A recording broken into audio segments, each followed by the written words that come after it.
Can't get enough of your favorite Lemonada Media podcasts? By subscribing to Lemonada Premium today, you'll gain access to fun and inspiring bonus content from all of our podcasts across the Lemonada Media network. As a subscriber, you can listen to never-before-heard interview excerpts, behind-the-scenes segments, and continue to uncover new ways to make life suck less through all of our exclusive subscriber audio. Check out a free trial of Lemonada Premium today in the Apple Podcast app by clicking on our podcast logo and then the subscribe button. Meet Jeanette McCurdy. She's an author, a writer, and a big feeler. So much so that she's making a podcast all about her feelings. Jeanette's memoir, I'm Glad My Mom Died, welcomed the world into the story of Jeanette and all of the intense life experiences that molded her into the person she is today. But how does she manage all of the messy, hard feelings she's feeling right now? In each episode of Hard Feelings, her new podcast with Lemonada Media, she'll tell you all about it.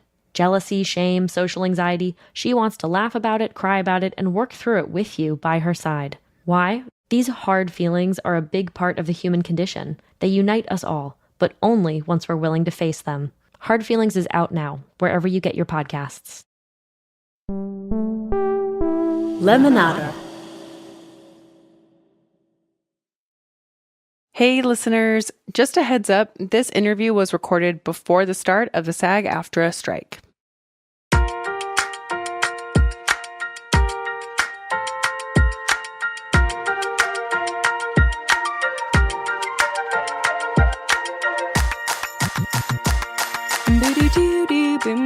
Okay, actually, can you just pretend that you're listening to a fully complete theme song here? I got really in my head, and I tried to make it perfect, and I couldn't. So this is going to be the theme song right here.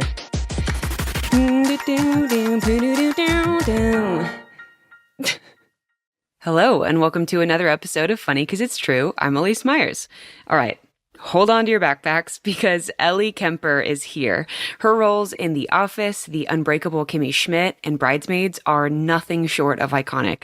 We passionately discuss energy hoarding, family, and setting boundaries at work. Newsflash, me and Ellie are deeply on the same page about virtually everything. I couldn't let her go without discussing her big break on The Office, of course, and how she became a deceased ghost the moment she found out that Tina Fey wrote a TV show just for her. So 2 things that are funny because they're true. Number 1, I have never related to a stranger so quickly in my life. And number 2, when she popped up on camera, she was like fully glammed out in a beautiful outfit. She was, beautiful makeup. And meanwhile, I was in my actual pajamas and I immediately regretted my lack of visual preparation. Okay, let's get into it. Ellie, how are you doing? I know you're doing back-to-back stuff. Have you had a second to breathe? You're very kind. I actually did. We just had lunch. So it was a nice little break. Thank you for asking, Elyse. Of course, because I get thrown into things back-to-back sometimes and you're not even finished with a sentence before you're in another conversation with somebody and you're just I just need to take a deep breath. And so sometimes I'm in that. So I really appreciate you relating to that because I did that right at lunch. There were some people in the room and I was so strange. And I just leaned against the wall because you're talking so much and it's all about yourself. Totally. And you start to feel like you're talking about someone else and you're like, I am talking about a version of me that is not real, but it is real because it's me, but also it's like the press me, which is a very bizarre place to be. It's a hard place to be, and I understand it because it's for what the occasion calls for. Yeah, that makes sense. Okay, but it's a different mode. Totally. So then when you need to, and I don't know how people listen to me. Energy is such a limited resource. I don't know how much energy you have on a daily basis, but mine it fits in a balloon, I guess I'll say, and it leaks out throughout the day. Yeah. And I don't understand. Some people seem to have boundless quantities of it. So I don't know. Are you naturally more introverted or are you pretty extroverted? Introverted. And I never realized that until I don't know, the past couple of years. Yes. That is so fascinating. What are you? Oh, very introverted.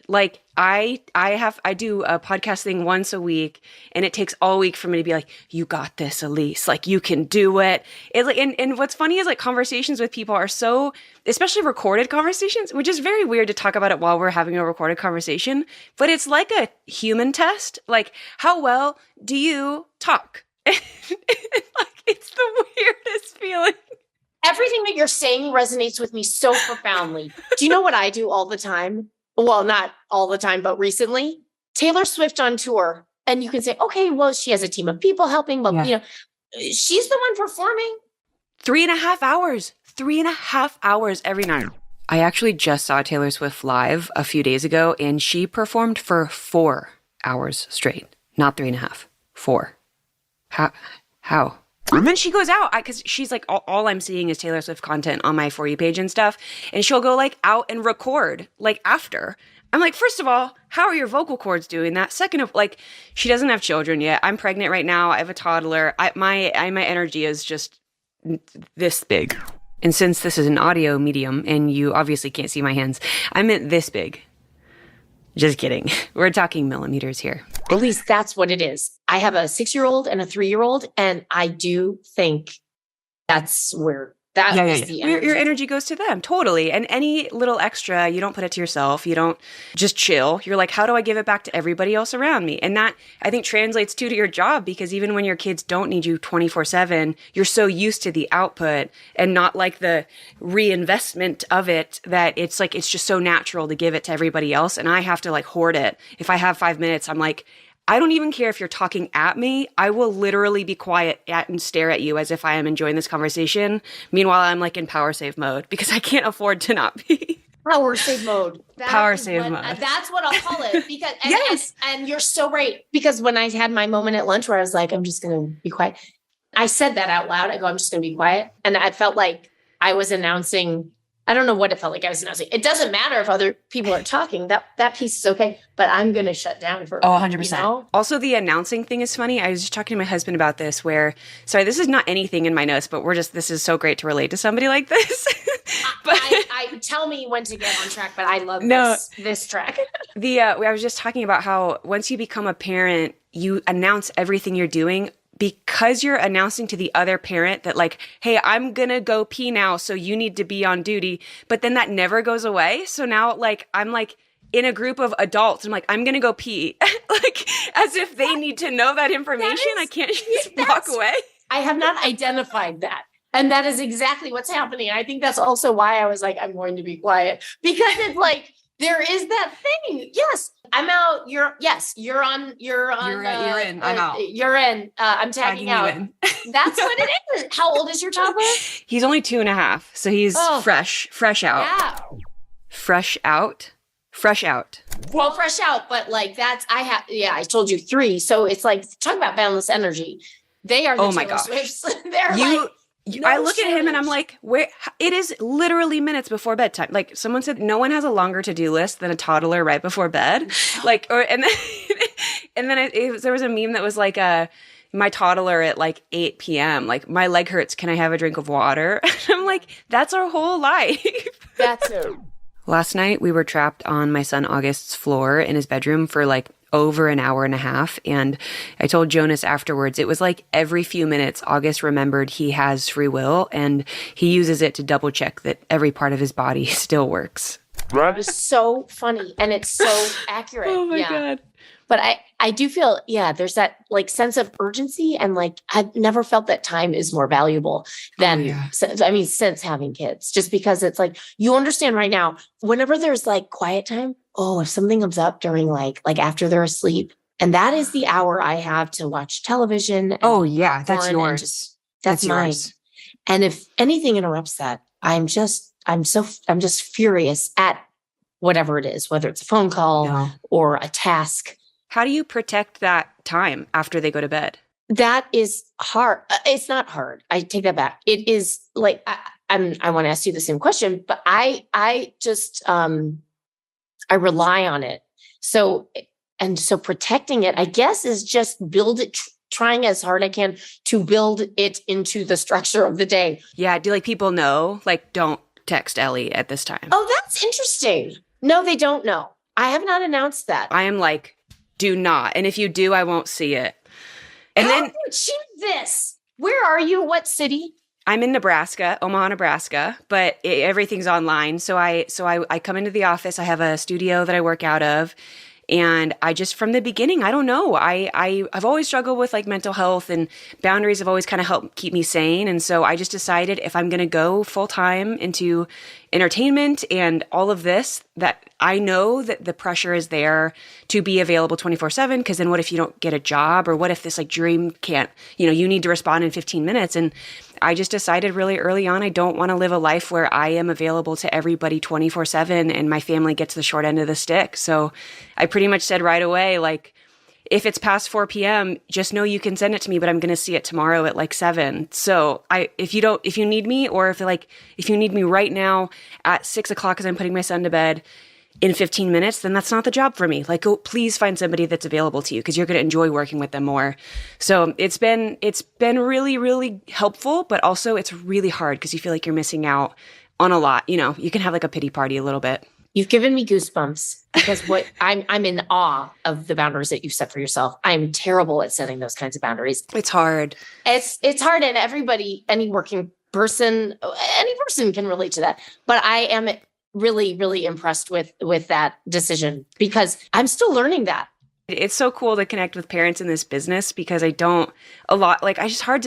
it's hard to find your people, especially in this job. And so it's really cool. And I want to bring it back to career, movies, acting, all of it, and kind of bring it back to your older days. And I won't spend too much time here, but I have to, because I am the biggest Office fan. So I have to bring it to The Office real quick.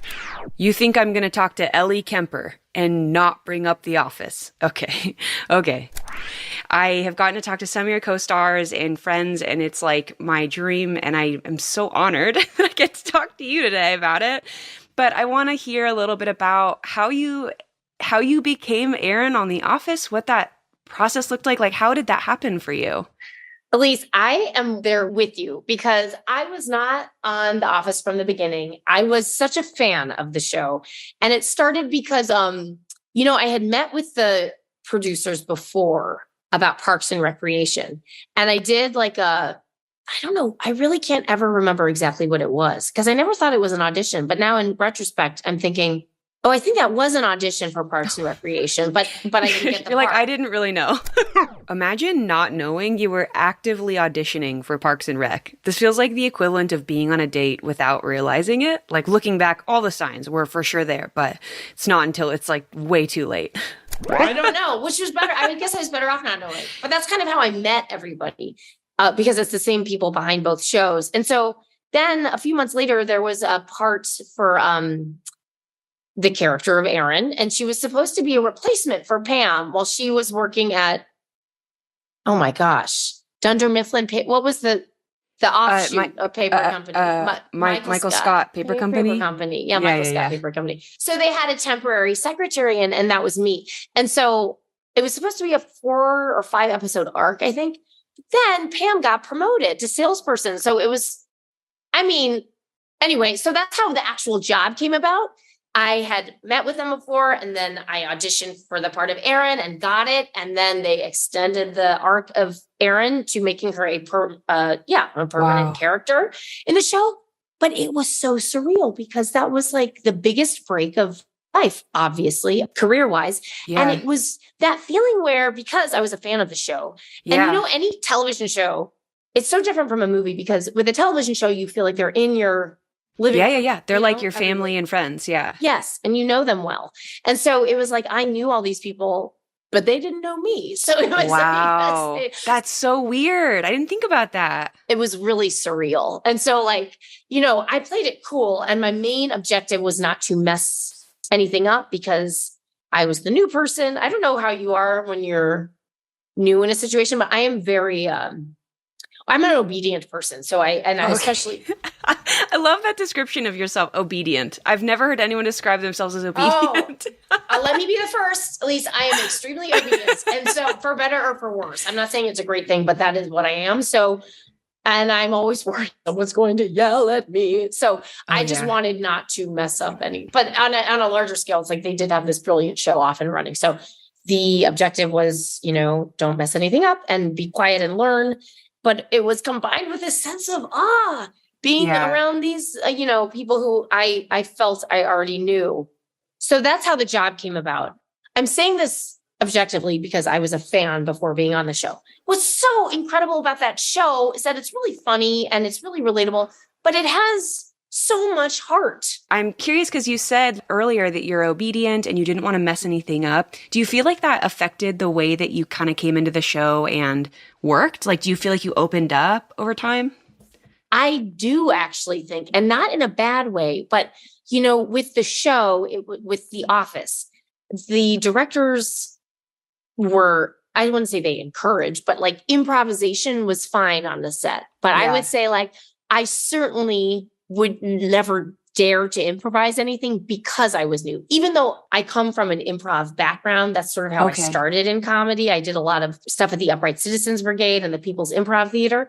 But I do think there were certain boundaries that I like intentionally or not set for myself just because I think I would have been too worried about being a showboat or something. Yeah. But also the dynamic of that show is that it's like, it does call for subtle performances. Totally. I think. All right, time for a break. Stay with us because Ellie tells us about getting drinks with Tina Fey and the creation of the Unbreakable Kimmy Schmidt.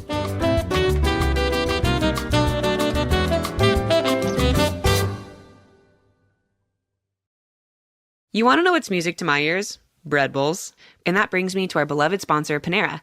Whenever I'm not sure what I'm going to do for dinner, but I know I want something nourishing that I'll really enjoy, I pick up Panera on the way home. Plus, with Panera's new Crunch Time feature, Panera will send you a reminder at whatever time you want to order your favorite preset dinner with one easy swipe. It's been an absolute game changer to make sure dinner is taken care of while I'm out running around. I'm going to start with my favorite, their mac and cheese, featuring a creamy, rich blend of cheeses. But I also like to mix it up too, and Panera makes it easy. Sometimes I'll go with their Fuji apple salad with chicken. Or I'll try one of their unbeatably delicious and hearty soups like their creamy tomato soup. It's a classic, and I have found no soup that pairs better with their warm, fresh bread bowl. And I have done plenty of research, trust me. So order Panera tonight to get a delicious dinner in one easy swipe. Available only in iOS mobile devices. Other restrictions apply. And for more information on clean, visit panerabread.com/clean. I would love to take a second to tell you guys about Tara, the founder of Dreamland Baby. If you're a fan of this show, then you've heard me talk about Dreamland Baby before, but essentially it's a game changer for any parent with babies. So Tara was a new mom when she founded Dreamland Baby. Essentially, she was so fed up with how few solutions there were out there to help get her baby to sleep that she went out and designed her own, the doctor-approved, award-winning Dreamland Baby weighted sleep sack. She'd go on to be featured in Forbes for it and even make a deal on Shark Tank. So far, she's helped over 500,000 parents out, keeping their baby sleeping soundly and restoring a lot of sleep to them in the process. The sleep sack evenly distributes weight from your baby's top to bottom. Kind of like how weighted blankets help adults sleep, the sleep sack's cover calm technology helps babies unlock deeper sleep too. The sleep sack can be worn 3 ways: both arms in, one arm out, or both arms out. And it's made of 100% soft and natural cotton, super easy to throw in the wash, which is always important. Go to dreamlandbabyco.com and enter my code Elyse at checkout to receive 20% off site-wide and free shipping. This offer is for new and existing customers. That's dreamlandbabyco.com and code Elyse at checkout for 20% off.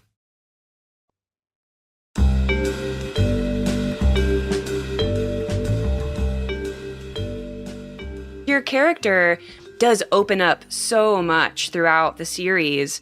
And I've always wondered if some of that was your comfortability as you were there because you were somebody that started late, not late, but like not right at the beginning, or if it was the way they wrote you differently, or if it was like a combination of both. And so it was fascinating to watch you just evolve over the series of the show. And then like watching you go into the Unbreakable Kimmy Schmidt. And I was curious what the difference between those two shows, being on those two shows, felt like for you. Yeah. The style of the shows was completely different. Because like I said, with The Office, it was a bit, I'll say roomier. Yeah. More subtle, space to improvise, okay with silences, like loved a cringe moment. And then Kimmy Schmidt, no improvisation, like so tightly written in a way that it's just allowed for no real silences. And what I mean, it was just a different style altogether. In terms of the performance, yeah, I do feel Erin was a little bit not too much of a rube. I should say she was a little bit of a rube. And Kimmy Schmidt was like, I do think, even though she was, not knowledgeable about pop culture or the world, it's because she had been underground for 15 years. It wasn't from like... That wasn't on her. That wasn't on her. That was on the Reverend. So it was like, that's on John Hamm. So that was a different reason. I do think she survived an incredibly traumatic and like harrowing experience. And there is this way I'm shouting for a reason. There is this way that she went about things, which was like unbelievably difficult things with a smile on her face. Yeah. Now, Ellie, don't think that I necessarily do that, but that she was just relentlessly positive and like chose to believe in the good in the world. And this is all despite going through, I truly, I think playing that piece of it was so tricky. And it's the creators of the show are Tina Fey and Robert Carlock. And they did this so brilliantly because they set up originally a sitcom, mind you, about a woman who had been held captive. It's very dark. It's very, very dark. Very dark. And so it's like, that was the constant challenge for me, was remembering where she had come from and what she had gone through. And still comes out with her purple backpack and her pink pants and is high-fiving the crossing guard. And it's like, what? Well, okay, so it sounds so funny, but I would watch that show, and it was a really like big comfort show for me when I was trying to like take breaks from The Office, because I just would watch it so much that I'm like, I need to find another show. Like, this is an addiction. And so I would watch Unbreakable Kimmy Schmidt, and like I would do like knitting, and I would paint to it. And I don't want to make this like sad, but it was like in a really, really hard time in my life. Oh, I'm sorry. And no, it's okay. And but your character having so much resilience, it was so crazy because my husband would kind of come in and out of the room when he was working and stuff and would watch me do my thing and have a TV in front of me with you on my screen basically. And he would just be like, oh, that's you. Like, she's you. And I made this like, and I don't think I realized till right now, I made this like really strong connection to your character, but you, because that's what we do as viewers. We associate you with your character. And it was like, man, like it just felt, I don't know, in a very inspirational of like this person can see the world with so much good in their heart still and still believe that people like are good at the core of them, even though she has no reason to. And like, I was like, wow, that's actually a very, very, very powerful thing to carry in life, and everybody has their stuff that they carry through like that. And I'm curious if that was one of the reasons why you took the role, was because you loved that, or that's kind of something you realized over time playing her? That is, it's so true, because it's almost like, I don't want to say what choice do you have, but there is a sense of like, you have to keep pushing forward. There's so much to be sad about. There's so much to despair about, but if you do choose to focus on that, well, how are you going to keep moving forward? So no, I would say initially what attracted me to the project, to the show, was just the creators, was Robert and Tina, because they made it for you, right? Yes, they did. That's and so are you kidding? Oh, I know. I need to know so much about that, because if I found out Tina Fey was like, Elyse, I'm writing a show about you and for you, would you like it? Like, I think I would die. I did die, and it was like this thing. I'm a ghost. I do think it was like I'm responding from the grave, back underground. I don't want to be like blasé about it. It was. I was in New York. 30 Rock was ending. The Office had just ended. And my agent also represents Tina. So he was like, you should get a drink with Tina, see what she's, they're working on. Elyse, when we're talking about like, limited energy, freaking out about, he told me this on a Friday. And he's had me going to a drinks with her that day, less than 24 hours. Oh, still. I binge watched 30 Rock. I'm like, what if something comes up and she asks me about 30 Rock? It's a test. That's another human test. By the way, I was nervous before this podcast interview. I just am.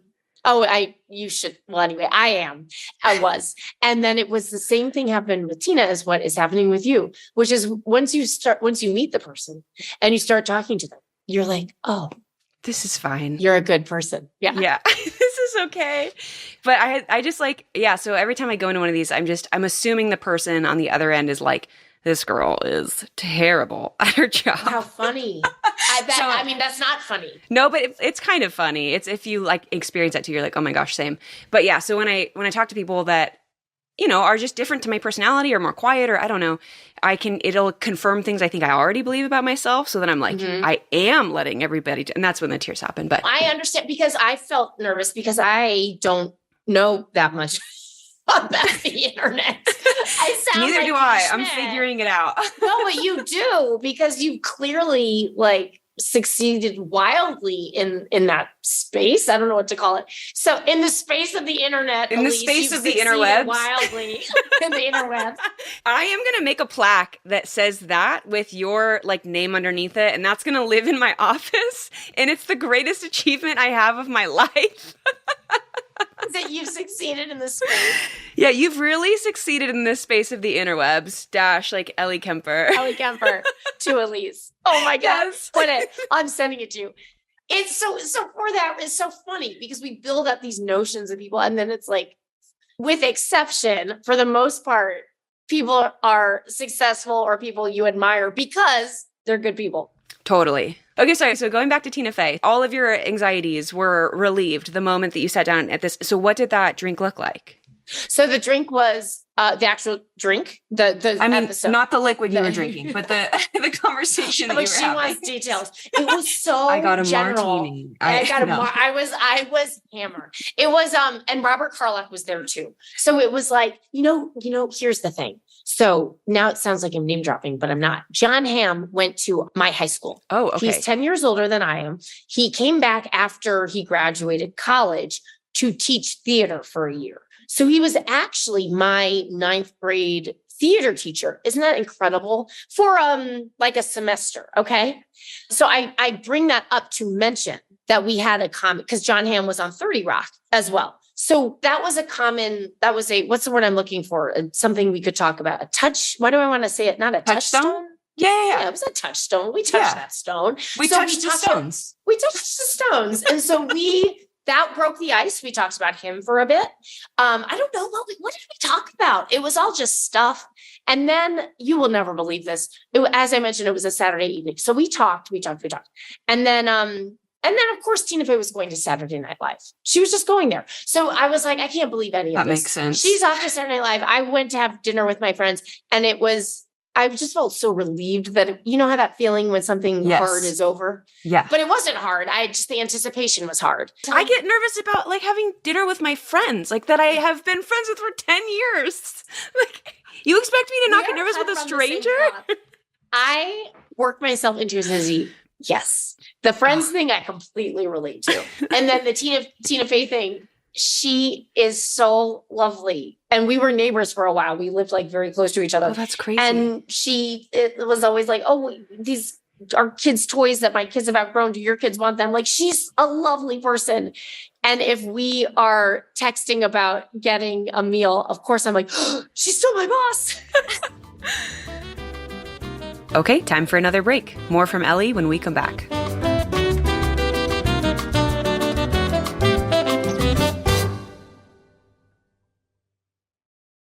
I do a lot of writing for this show, and I always try to be really careful about my spelling, my grammar, and just the overall quality of my writing, but it's hard when I'm moving so quickly to check everything. That's why every single day I'm super thankful for Grammarly.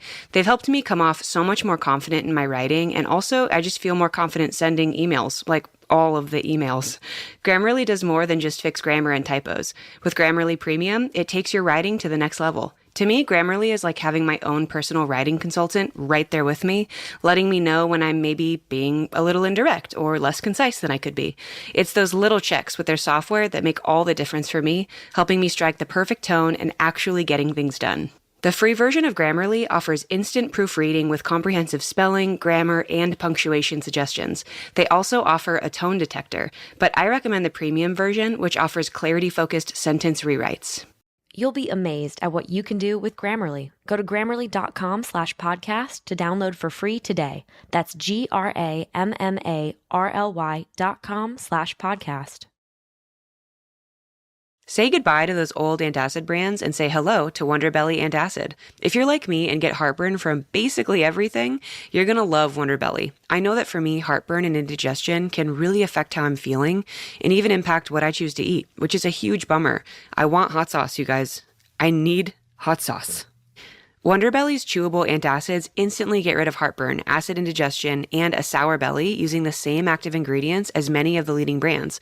Only Wonder Belly doesn't have talc, artificial dyes, artificial sweeteners, titanium dioxide, or GMOs. And they come in these super cute and colorful aluminum bottles. Wonder Belly antacids come in 4 delicious flavors: strawberry milkshake, lemon sorbet, watermelon mint, and fruity cereal. The strawberry milkshake one is my personal favorite. It's an antacid tablet that actually tastes like strawberries blended into vanilla ice cream topped with whipped cream. And it's dairy-free. And as if the flavors weren't enough, listen to Wonder Belly's tagline for this ad: "Let's kick acid." Obsessed. You can get Wonder Belly Antacid at Target or shop on Amazon with code 20ElyseM to get 20% off. That's 20 ELYSEM, all one word, for 20% off on Amazon.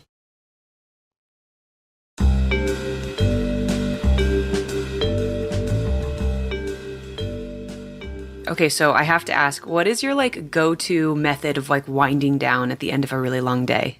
It's so okay. So before kids, I'm not even going to talk about that time. I don't remember that time. She's so dead to me. Now. It doesn't even exist. Dead. Exactly. She died when she met Tina Fey. Yeah. She's gone. So it's it's that thing of it's just it's hot shower. I'm watching something. I'm just watching a show. And I probably should read, but I'm not. I'm watching something. No, I'm all garbage TV. I want there to be as many bleeps happening. That's the more they're yelling at each other, the more relaxed I am. Yep. Now, if the kids are up, do you I find that transition, because we're talking about how do you wind down at the end of a workday? Yeah.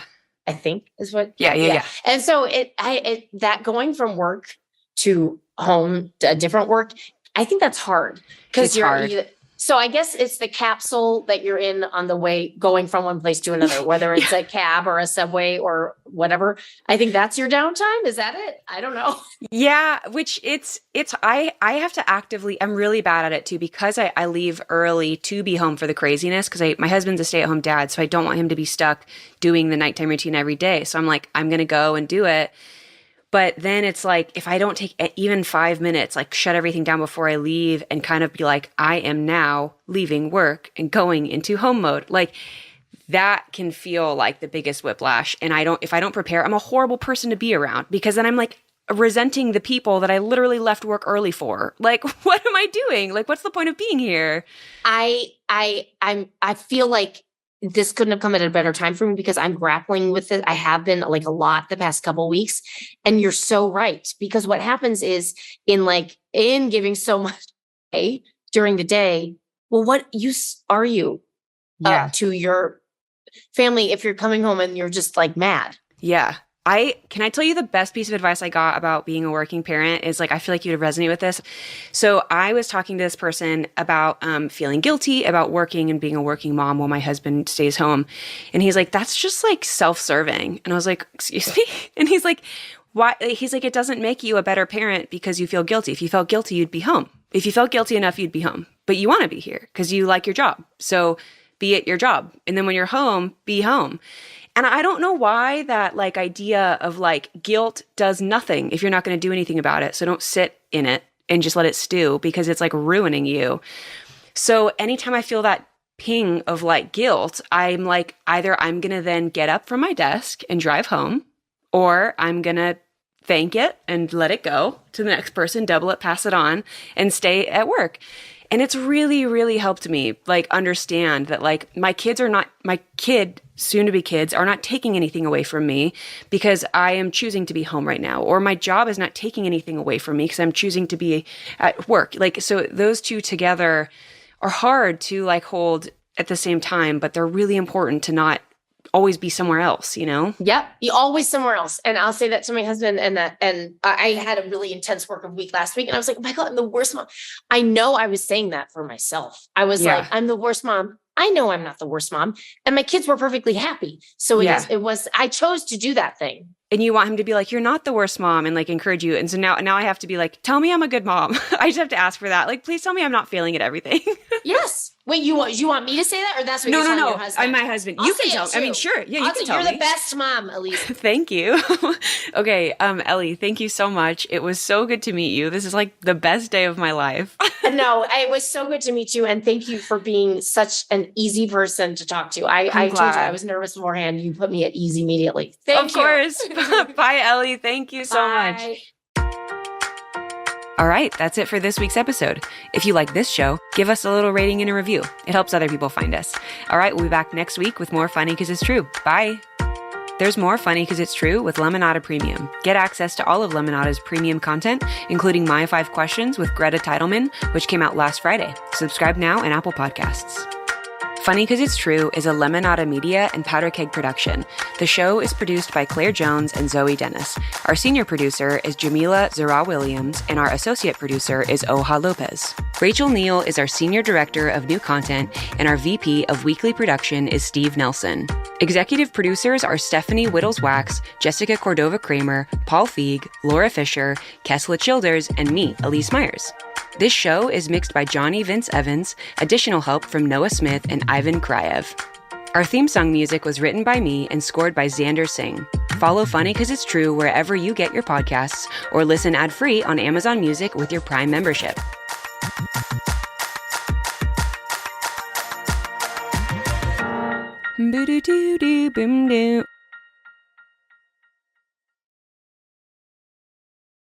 Hey listeners, I'm here today to tell you about Lemonada Media's newest limited podcast series called Declined.